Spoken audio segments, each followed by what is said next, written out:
এবারের বাজেট কেমন হবে জানালেন অর্থ উপদেষ্টা। এদিকে ধাপে ধাপে স্থানীয় সরকার নির্বাচন দিয়ে প্রশাসনের স্বচ্ছতা যাচাই করতে হবে বলছেন হাসনাত আব্দুল্লাহ। জানাবো নির্বাচন নিয়ে ঝুমোজাল বাড়ল সংক্ষিপ্ত ও বৃহৎ সংস্কার, এবং সর্বশেষ জানাবো পাওনা টাকা না পেয়ে বসত বাড়ির মাটি কেটে নিলেন যুবদল নেতা। দর্শক, শুনছিলেন সংবাদ শিরোনাম, এখন বিস্তারিত। এবারের বাজেট কেমন হবে জানালেন অর্থ উপদেষ্টা। এবারের বাজেট বাস্তবমুখী হবে জানিয়েছেন অর্থ উপদেষ্টা সালাউদ্দিন আহমেদ। বলেছেন, বাজেটের আকার বেশি বড় হবে না, তবে মানুষের আয় বাড়ানোর জন্য ব্যবসা বাণিজ্যের সম্প্রসারণ করার চেষ্টা থাকবে। অর্থ উপদেষ্টা বলেন, সামাজিক নিরাপত্তা খাতের ভাতা এখনকার চেয়ে বাড়ানো হবে। ধাপে ধাপে স্থানীয় সরকার নির্বাচন দিয়ে প্রশাসনের স্বচ্ছতা যাচাই করতে হবে বলছেন হাসনাত আব্দুল্লাহ। জাতীয় নাগরিক পার্টির মুখ্য সংগঠক হাসনাত আব্দুল্লাহ বলেছেন, ধাপে ধাপে স্থানীয় সরকার নির্বাচন দিয়ে প্রশাসনের স্বচ্ছতা যাচাই করতে হবে। বিগত 3টি নির্বাচনে জনগণ ভোট দিতে পারে নাই, ভোট দিয়েছে প্রশাসন। নির্বাচন পরিচালনা করেছে প্রশাসন। একটি স্বচ্ছ গ্রহণযোগ্য নির্বাচন করার দরকার এই আওয়ামী লীগের নেই, এই প্রশাসনের আওয়ামী লীগ প্রশাসনের নেই। এই প্রশাসনের সংস্কার না করা পর্যন্ত গ্রহণযোগ্য নির্বাচন নিশ্চিতে আমরা আশ্বস্ত হচ্ছি না। তিনি বলেন, অন্তর্বর্তী সরকারের প্রতি আহ্বান থাকবে 5টি বা 6টি ধাপে স্থানীয় সরকার নির্বাচনের আয়োজনের মাধ্যমে প্রশাসনের স্বচ্ছতা পরীক্ষা করুন। রাজনৈতিক দলগুলোর প্রভাব মুক্ত স্থানীয় সরকার নির্বাচন অত্যন্ত গুরুত্বপূর্ণ বলে মনে করে জনসাধারণ। তাই জনগণের ভোটাধিকার প্রয়োগ এবং স্বচ্ছতা নিশ্চিত স্থানীয় সরকার নির্বাচনটি জাতীয় নির্বাচনের আগে দেওয়া অত্যন্ত তাৎপর্যপূর্ণ। হাসনাত বলেন, চাঁদাবাজি, টেন্ডারবাজি, মাঠ দখল, পুকুর দখল শুরু হয়ে গেছে। যারা দখলবাজ, চাঁদাবাজ তাদের হাতে গুটিয়ে দিয়ে পুলিশ দিন। চাঁদাবাজির সঙ্গে সম্পৃক্ত কাউকে ছাড় দেওয়া ঠিক নয়। তিনি বলেন, কেউ চাঁদা চাইলে বলবেন হাসনাতকে দিয়ে দিছি।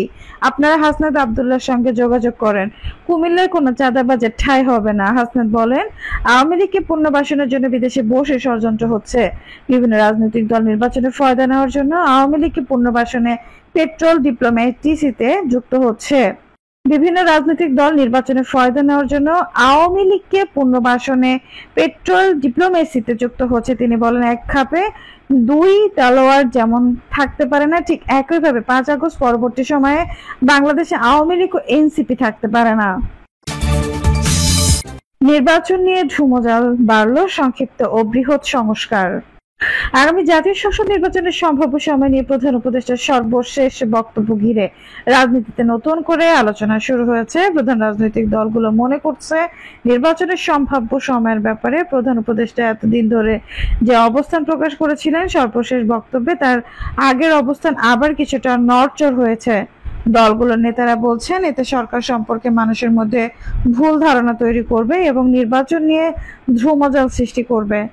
অন্তর্বর্তী সরকারের প্রধান উপদেষ্টা অধ্যাপক মোহাম্মদ ইউনূস গত শুক্রবার ঢাকায় জাতিসংঘের মহাসচিব আন্তোনিও গুতেরেসের সঙ্গে বৈঠকে সরকারের বিভিন্ন রকম সংস্কারের উদ্যোগ এবং আগামী জাতীয় নির্বাচনের বিষয়ে কথা বলেন।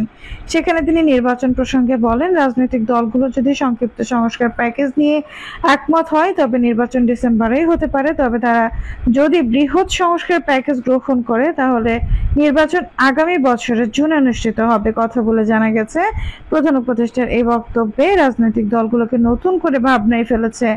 দলগুলো সংশয় পড়েছে প্রধান উপদেষ্টা সংক্ষিপ্ত সংস্কার এবং বৃহৎ সংস্কারের আলোচনা তুলে নির্বাচন প্রক্রিয়া বিলম্বিত করার দিকে যাচ্ছেন কিনা। এ বিষয়ে বিএনপির স্থায়ী কমিটির সদস্য সালাউদ্দিন আহমেদ গত শনিবার প্রথম আলোকে বলেন, প্রধান উপদেষ্টা যেটা বলেছেন তাতে ওনার আগের কমিটমেন্টের পরিবর্তন মনে হয়। তিনি অল্প সংস্কার আর বৃহৎ সংস্কার বলতে কি বোঝাতে চাইছেন পরিষ্কার নয়। বৃহৎ সংস্কার বলতে হয়তো বোঝাতে চান সাংবিধানিক সংস্কার, এটা সংস্কার পরিবর্তী সংসদের উপর ছাড়তে হবে।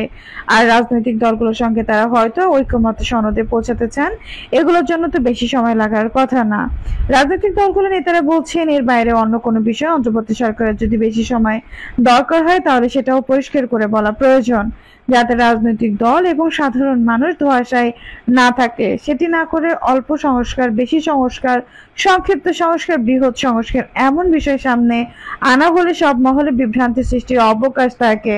এতে সরকার সম্পর্কে রাজনৈতিক দলগুলোর মধ্যে ভুল বোঝাবুঝি বাড়াবে, বিভিন্ন রকম সংশয় সন্দেহ তৈরি হবে। এ বিষয়ে জামাত ইসলামের নায়েবে আমির সৈয়দ আব্দুল্লাহ মোহাম্মদ তাহের গত শনিবার প্রথম আলোকে বলেন, সংস্কার কোনটা সংক্ষিপ্ত কোনটা বিস্তৃত সেটা ডিসাইড করবে কে? তাহলে তো এটা ঠিক করার জন্য আরেকটা কমিশন করতে হবে। আমরা মনে করি একটি অবাধ ও সুষ্ঠু নির্বাচনের প্রয়োজন, সংস্কারগুলো হওয়া দরকার। তারপর নির্বাচনের প্রক্রিয়াটা ঠিক করে নির্বাচনের প্রস্তুতির দিকে অগ্রসর হওয়া দরকার, কিন্তু এর গতি আরো দ্রুত হওয়া উচিত। অবশ্য বিএনপি আগামী ডিসেম্বর নাগাদ জাতীয় নির্বাচন অনুষ্ঠান নিয়ে আবারও আগে থেকে সংশয় রয়েছে। গত সোমবার দলের স্থায়ী কমিটির সর্বশেষ সভায় নির্বাচন নিয়ে সংশয় প্রকাশ করেন নেতারা। সংশ্লিষ্ট সূত্রগুলো বলছে, বিএনপি সহ অন্যান্য রাজনৈতিক দলগুলোর এই সংশয়ের মূলে রয়েছে নির্বাচন নিয়ে সরকারের কোনো না কোনো উপদেষ্টার ভিন্ন ভিন্ন বক্তব্য এবং নতুন দল জাতীয় নাগরিক পার্টির নেতাদের নানা কথাবার্তা। সর্বশেষ এনসিপির আহ্বায়ক নাহিদ ইসলাম দুইটি আন্তর্জাতিক সংবাদ সংস্থাকে সাক্ষাৎকারে বলেছেন, এখন দেশে যে আইন শৃঙ্খলা পরিস্থিতি, পুলিশ যেরকম নাজুক অবস্থায় আছে, এরকম অবস্থায় নির্বাচন করাটা অনেক বেশি কঠিন হবে। বিএনপির উচ্চ পর্যায়ের একাধিক নেতা বলেন, তারা আজ করেছিলেন যে সরকারের ভেতর থেকে নির্বাচন বিলম্বিত করার প্রচেষ্টা রয়েছে। এর মধ্যে বৃহৎ সংস্কার প্যাকেজ গ্রহণ করা হলে নির্বাচন আগামী বছরের জুনে হবে বলে প্রধান উপদেষ্টার বক্তব্য সামনে এসেছে। যদিও গত 16 ডিসেম্বর জাতির উদ্দেশ্যে দেওয়া ভাষণে প্রধান উপদেষ্টা জাতীয় নির্বাচনে একটি সম্ভাব্য সময়ের কথা বলেছেন। তখন তিনি বলেছিলেন, অল্প সংস্কার করে নির্বাচন চাইলে 2025 সাল ডিসেম্বরে, আর একটু বেশি সংস্কার করে নির্বাচন চাইলে 2026 সালের মাঝামাঝি সময়ের মধ্যে নির্বাচন করা সম্ভব। এরপর একাধিক আন্তর্জাতিক গণমাধ্যম ও ব্যক্তিত্বের প্রধান উপদেষ্টা বলেছেন, আগামী ডিসেম্বর নাগাদ নির্বাচন অনুষ্ঠানের চেষ্টা করছে তার সরকার। নির্বাচন কমিশন যে সেভাবে প্রস্তুতি নেওয়ার কথা বলছেন। এখন সংক্ষিপ্ত সংস্কার, বৃহৎ সংস্কার প্রশ্ন তুলে আগামী বছরের জুনে নির্বাচন অনুষ্ঠানের কথা ওঠায় রাজনৈতিক মহলে সংশয় তৈরি হয়েছে। অবশ্য ছোট সংস্কার বা বড় সংস্কার কি সেটা বুঝতে অপারগ বলে মন্তব্য করেছেন নাগরিক ঐক্যের সভাপতি মাহমুদুর রহমান মান্না। তিনি প্রথম আলোকে বলেন, সংস্কার তো এখনো শুরু হয়নি, মাত্র থিওরিটিক্যাল কাজ হয়েছে। জাতীয় নির্বাচন, জাতীয় ঐক্যমত্য কমিশন বলেছে 166টি গুরুত্বপূর্ণ প্রস্তাব এসেছে। তো যেগুলো ঐক্যমত্য হবে সেগুলো করব, যেগুলো ঐক্যমত্য হবে না করব না। এখানে ছোট বা বড় বলতে তো কিছু নেই। আমরা চাই প্রয়োজনীয় সংস্কার, অর্থাৎ যে সংস্কারে একটি কোয়ালিটি নির্বাচন হয় সেটাই করতে হবে। অন্তর্বর্তী সরকার সংশ্লিষ্ট একাধিক সূত্র থেকে জানা গেছে, অন্তর্বর্তী সরকারের লক্ষ্য দেশের বিভিন্ন খাতে সংস্কার আনা। এই লক্ষ্যে 11টি সংস্কার কমিশন গঠন হয়েছে। এর মধ্যে সংবিধান, নির্বাচন ব্যবস্থা, জনপ্রশাসন, পুলিশ, বিচার বিভাগ ও দুর্নীতি দমন সংস্কার কমিশন তাদের প্রস্তাব জমা দিয়েছে। পুলিশ ছাড়া বাকি 5টি কমিশনের প্রস্তাব নিয়ে রাজনৈতিক দলগুলোর মতামত চেয়েছে জাতীয় ঐক্যমত্য কমিশন।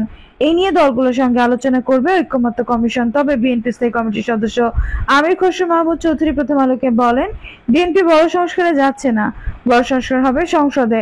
ছোটখাটো নির্বাচনী সংস্কার হতে পারে, যেসব বিষয়ে ঐক্যমত্য হয় হবে, আর যেগুলো তো ঐক্যমত্য হবে না সেগুলো নিয়ে রাজনৈতিক দলগুলো জনগণের ম্যান্ডেট নিতে নির্বাচনে যাবে। জনগণ যাকে ম্যান্ডেট দিবে সেই সংস্কার করবে। তিনি বলেন, আমরা মনে করি নির্বাচন সংশ্লিষ্ট সংস্কারে 1-1.5 মাসের বেশি লাগার কথা নয়।